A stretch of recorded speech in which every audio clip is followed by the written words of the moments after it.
Hello guys. Time check tayo ngayon is 3 PM.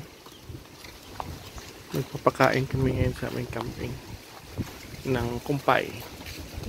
Ayan. Ito naman sila.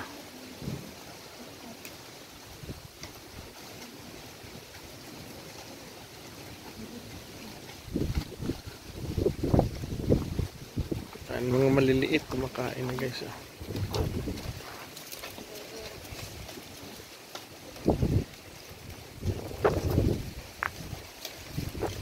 Si Junmar.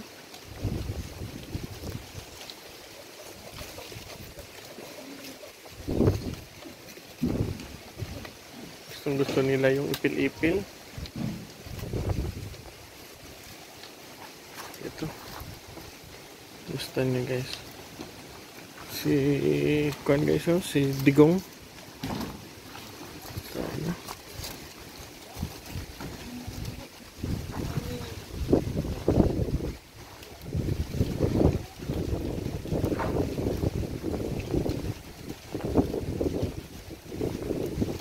Maldita guys, malaki na yung tiyan.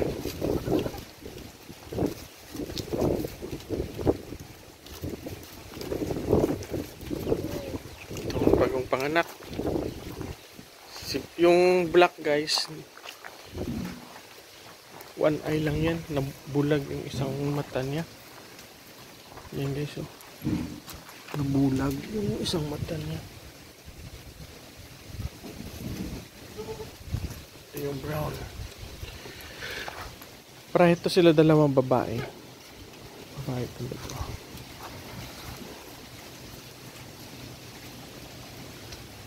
Guys.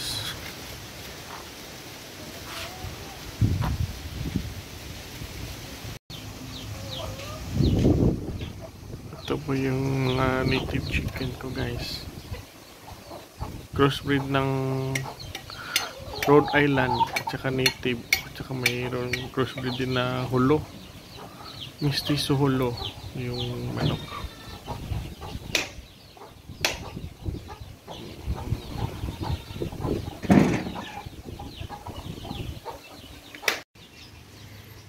Hello guys, around 4 o'clock na ngayon ng hapon, 4 PM. Magpapakain na kami ng niyog at saka may halong cattle grit. Piniprepare na po yun ni RB. Yan. Piniprepare niya na, hinahalo. Hinahalo na niya. Yung mga alaga natin guys nandun pa. Kumakain pa. Kumakain pa sila ng kumpay. Kaninang 3 PM yan nilagay. Kumakain pa sila. Tawag na. Takbuhan na yan sila.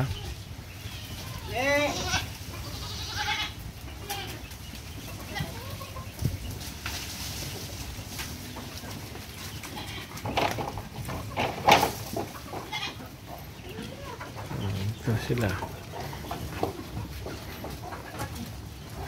Ito na sila guys.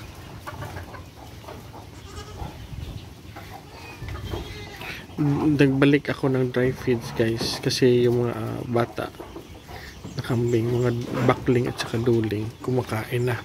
Ayaw nila yung may tubig. Yan sila. Yan sila guys. Lakas kumain ng mga bakling at saka duling sa basta wala lang tubig. Maliliit kumakain. Ayan guys.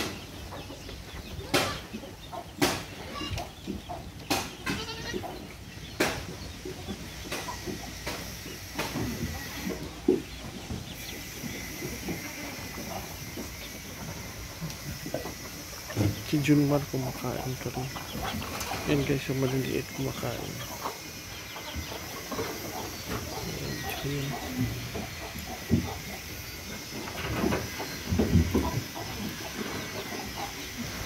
tingnan nyo guys. Tingnan nyo guys, kakaaliw tingnan. Oh, may na-trap na kambing.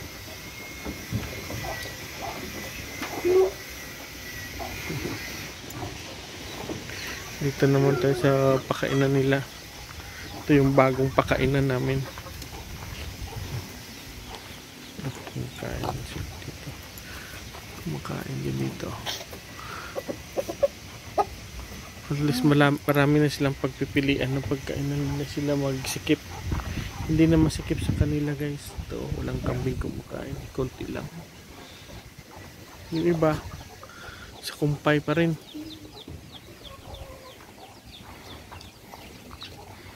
Siyempre, karamihan dito. Nakasanayan na nila.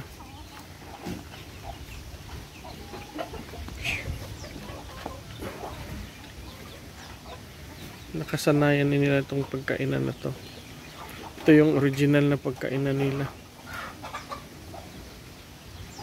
Doon.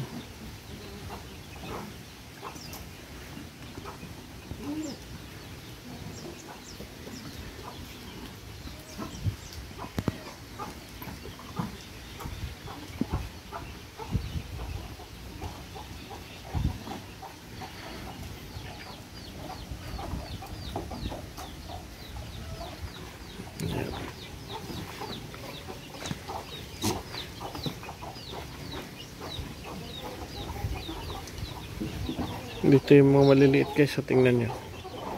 Yun sila. Yan.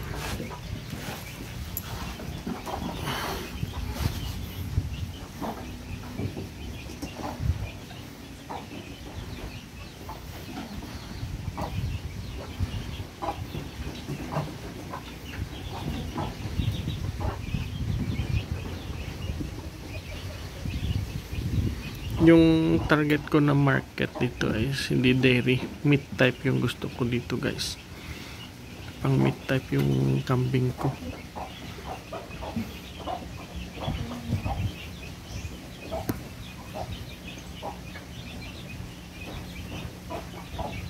Yan.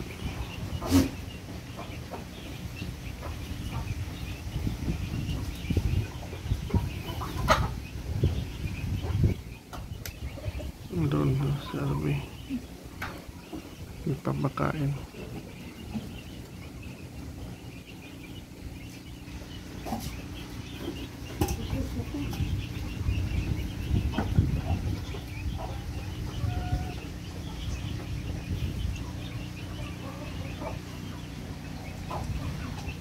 Hopefully mga next year hopefully makabenta na ako ng kambing ko. Pero mga native pa lang karamihan dito. Konti pa lang yung upgraded ko. Karamihan dito mga native. Pero dahan-dahan lang tayo mag-upgrade. Una na yan, si John Marnell. Yung lahat ng anak ng mga buntis dito, si John Marna nakakasta. Yun ang anglo namin. Yan. Siya na yan nakakasta.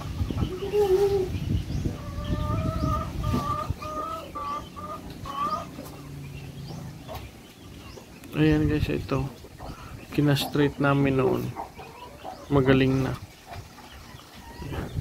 Ka-straighted yan. Ito anak to ni Cinderella.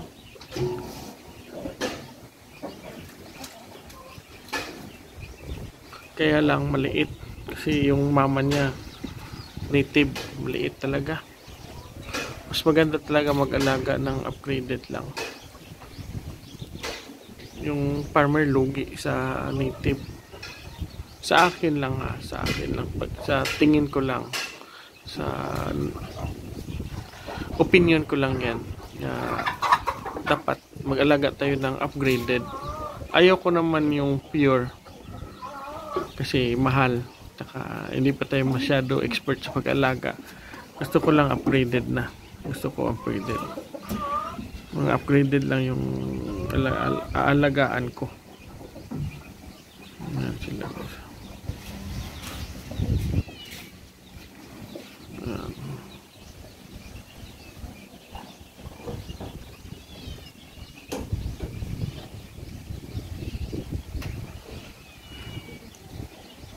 Mahal kasi yung mga pure breed, mahal. Hindi pa kaya ng budget. Mga upgraded lang muna tayo. Tapos meat type lang kasi yung gusto ko eh. Yung target ko na market is meat type.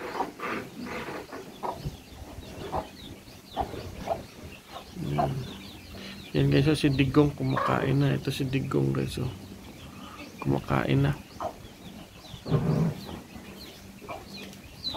Dahan-dahan ako nag-upgrade ng mga doling ko.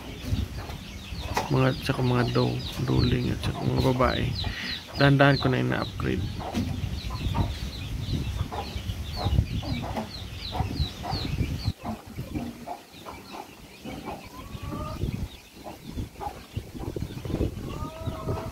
Yan guys, yung tubig nilalagyan namin ng molasses. Nilalagyan namin ng molasses yung tubig nila. Yan.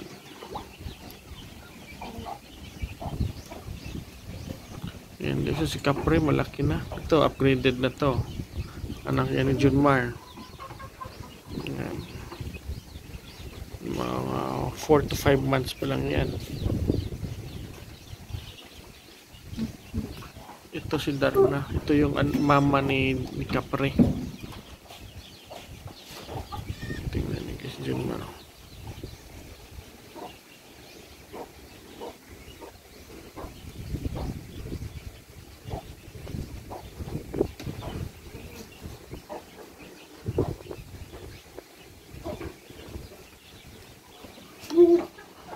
Inom sila.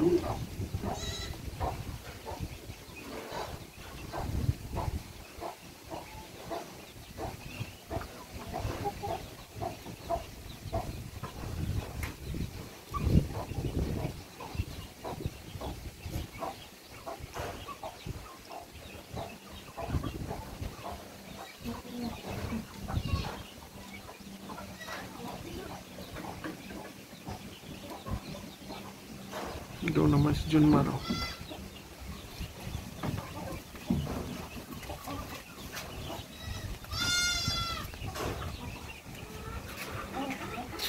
Tingnan mo si Capre at yung mama niya. Halos magkapantay na. Ito yung anak. Ito yung mama. Native yung mama. Upgraded na yung anak.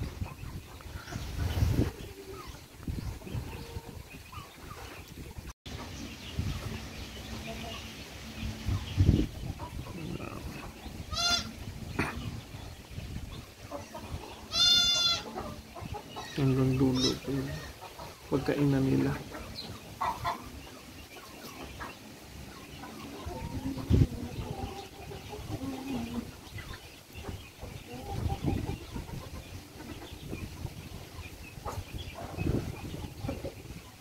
Yan. Konti na. Malapit na sila matapos magkain. Konti lang yan. Thanks for watching guys. Hope may natutunan kayo sa vlog ko. Please like and subscribe guys. Thank you. Bye bye.